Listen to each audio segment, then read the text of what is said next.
Hello friends, welcome back to our channel. तो दोस्तों, कभी आपने अपनी लाइफ को देखा है और लगा हो जैसे हर तरफ ये मत करो और इस टाइम तक घर आ जाओ लिखा हो, पेरेंट्स के रूल्स हो या 9 to 5 जॉब का प्रेशर। हम सब इस फेज से गुजर चुके हैं। पर सोचो जरा, अगर हम पर रूल्स लग सकते हैं तो क्या मल्टीवर्स के सबसे पावरफुल, एंशिएंट और टेरिफाइंग मॉन्स्टर पर भी कोई रूल्स होते होंगे? शॉर्ट आंसर, हाँ भाई, बिल्कुल होते हैं। Enter Pennywise the dancing clown, Stephen King के इट का नाइटमेयर फ्यूल। यहाँ ये कोई नॉर्मल मॉन्स्टर नहीं है, बल्कि ये एक ट्रांस डायमेंशनल एंटिटी है जो यूनिवर्स से भी पहले एग्जिस्ट करता था। Red lights, chaos, pure terror, सब कुछ। और फिर भी पेनीवाइज भी बाउंड है कॉस्मिक रूल्स से, एक तरह का सुपरनेचुरल टर्म्स एंड कंडीशंस जिसे तोड़ना उसके बस में नहीं। तो अगर आपने कभी सोचा है कि भाई इतना पावरफुल होने के बाद भी ये पूरी दुनिया एक साथ क्यों नहीं खा जाता, तो चलिए ग्रीस पेंट हटा के असली सच देखते हैं।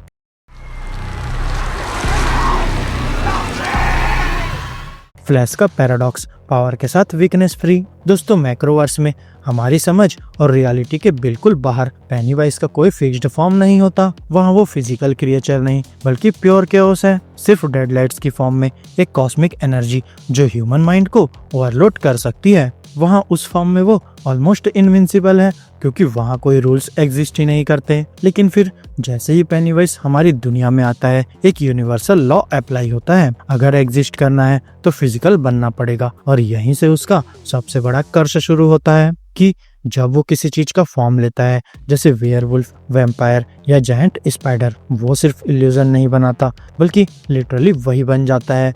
उस फॉर्म के सारे रूल्स के साथ वो वेयरवुल्फ बनता है तो सिल्वर से हर्ट होता है, वैम्पायर बनता है तो सनलाइट और वुडन स्टेक डेडली हो जाते हैं, वहीं जायंट स्पाइडर बनता है तो फिजिकल लिमिट्स उस पर अप्लाई हो जाती है। इसलिए दोस्तों, लूजर्स क्लब पेनीवाइज को चोट पहुंचा सकते थे। यहाँ बच्चे जेन्युइनली मानते थे कि सिल्वर वेयरवुल्फ को मारा जा सकता है या करेज से डर कम होता है। वहीं पेनीवाइज ने उनके डर को रियलिटी बनाया, साथ ही उनके बिलीफ को भी। डीप इनसाइट, दोस्तों, पेनीवाइज एक कॉस्मिक एक्टर है जो अपना रोल इतनी इंटेंसिटी से प्ले करता है कि उसके कैरेक्टर के फ्लॉज भी एडॉप्ट हो जाते हैं। यहाँ डर क्रिएट करने के लिए उसे रियल बनना पड़ता है, और रियल होने का मतलब है वनरेबल होना। तो इस वनरेबिलिटी की वजह से सबसे पावरफुल होते हुए भी पेनीवाइज किलेबल बन जाता है। I'm going to sleep.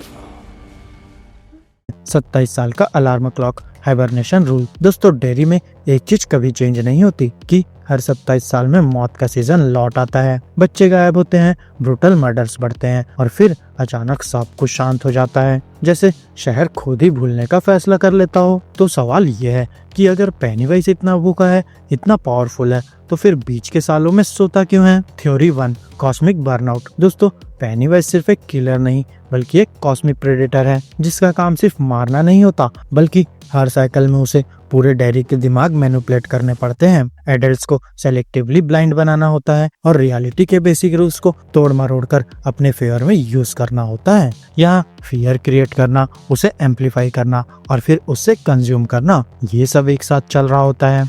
और फिर ये प्रोसेस इतना एग्जॉस्टिंग होता है कि एक फीडिंग साइकिल के बाद पेनीवाइज लिटरली ड्रेन्ड हो जाता है। इसलिए वो सीवर में जाकर हाइबरनेट करता है, बिल्कुल उस प्रेडेटर की तरह जो शिकार के बाद अपनी ताकत वापस पाने के लिए सो जाता है। थ्योरी 2, डेयरी का फिजिकल फॉग। दोस्तों, पेनीवाइज डेयरी पर एक इनविजिबल साइकिक फॉग छोड़ देता है। इस फॉग के कारण पेरेंट्स सवाल नहीं पूछते, पुलिस लेथार्जिक रहती है और मिसिंग चिल्ड्रन का ट्रॉमा नॉर्मल लगने लगता है। वहीं अगर पेनीवाइज नॉन स्टॉप एक्टिव रहे तो इन्वेस्टिगेशन शुरू हो जाएंगी, मीडिया और नेशनल अटेंशन मिलेगी और ये फॉग टूट जाएगा। इसलिए वो रुकता है ताकि डेयरी की हिस्ट्री में सिर्फ ट्रॉमा रहे, हेडलाइंस नहीं।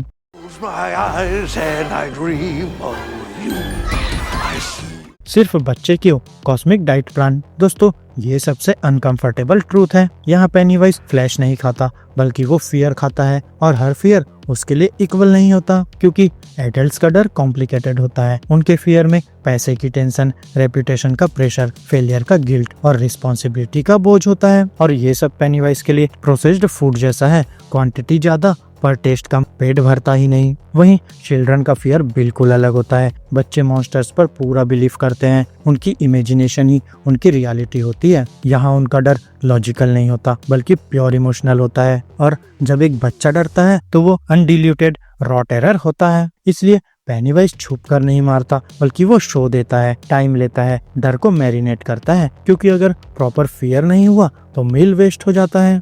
क्या हो रहा है? उनको मत देखो। मैक्रोवर्स का लॉ, टर्टल और द अदर। दोस्तों यहाँ पेनीवाइज अकेला गॉड नहीं है, क्योंकि स्टीफन किंग के लोर में कॉस्मिक बैलेंस का कॉन्सेप्ट बहुत स्ट्रांग है। यहाँ मैचुरिन द टर्टल क्रिएशन का सिंबल है, जबकि इट डिस्ट्रक्शन को रिप्रेजेंट करता है। लेकिन यहाँ इन दोनों से ऊपर एक और अल्टीमेट पावर है, गैन, जिसे द अदर भी कहा जाता है। यहाँ ये यूनिवर्स रैंडम नहीं बल्कि बैलेंस पर चलता है, जहाँ कोई भी फोर्स अनलिमिटेड नहीं हो सकती, और फिर इसी बैलेंस की वजह से पेनीवाइज पूरी दुनिया डिस्ट्रॉय नहीं कर सकता। ह्यूमंस को हमेशा फाइट का एक फेयर चांस मिलता है। वहीं रिचुअल ऑफ चड कोई फिजिकल बैटल नहीं होती, बल्कि बिलीफ वर्सेस बिलीफ का वॉर होती है, विल पावर और इमेजिनेशन की टक्कर। यहाँ यूनिवर्स का रूल क्लियर है, अगर गॉड एग्जिस्ट करता है तो इविल को भी रूल्स फॉलो करने पड़ते हैं। इसलिए पेनीवाइज डायरेक्ट अटैक नहीं करता, बल्कि उसे चेस खेलनी पड़ती है, फेयर गेम के अंदर रहकर।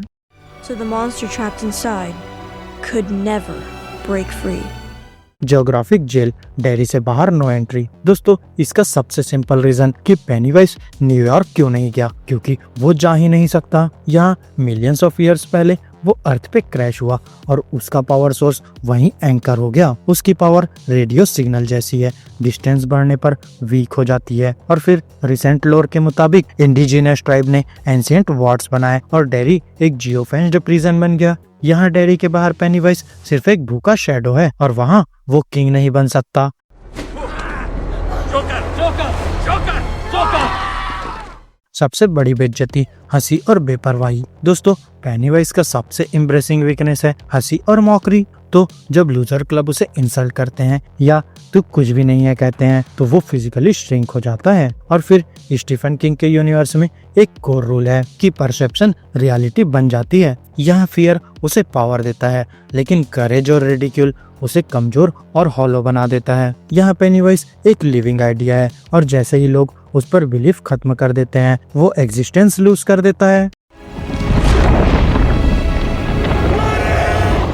फाइनल थॉट्स, असली मॉन्स्टर कौन? दोस्तों जब हम पेनीवाइज के रूल्स देखते हैं, physical limitations, feeding cycle, diet restrictions, geographic boundaries और कॉस्मिक बैलेंस, तो तब वो गॉड नहीं बल्कि एक ट्रेजिक प्रिजनर लगता है। एक ऐसा क्रिएचर जो भूख और नींद के बीच फंसा है, एक छोटे से टाउन में अटका है और डर के बिना एग्जिस्ट ही नहीं कर सकता। तो शायद यही रियल हॉरर है कि जो चीज तुम्हें सबसे ज्यादा डराती है उसके पास भी लिमिट्स होती है, और अगर तुम इन लिमिट्स को समझ लो तो मॉन्स्टर छोटा पड़ने लगता है। यहाँ पेनीवाइज ईटर ऑफ वर्ल्ड्स हो सकता है, लेकिन उसे भी रूल्स फॉलो करने पड़ते हैं, और यहाँ सबसे बड़ा रिस्ट्रिक्शन लगता है उसका फेयर डिपेंडेंट एग्जिस्टेंस और 27 साल का फीडिंग साइकिल। तो अब तुम बताओ, तुम्हारे हिसाब से पेनीवाइज का सबसे बड़ा रिस्ट्रिक्शन कौन सा है, और क्या कोई ऐसा तरीका है जिससे वो इन कॉस्मिक लॉस को तोड़ सकता है? कमेंट्स में अपनी थ्योरी ड्रॉप करो। तो फ्रेंड्स मेरी इस वीडियो में बस इतना ही। आपको हमारी ये वीडियो कैसी लगी अपने थॉट्स कमेंट बॉक्स में शेयर कर सकते हैं, और अगर ये वीडियो अच्छी लगी हो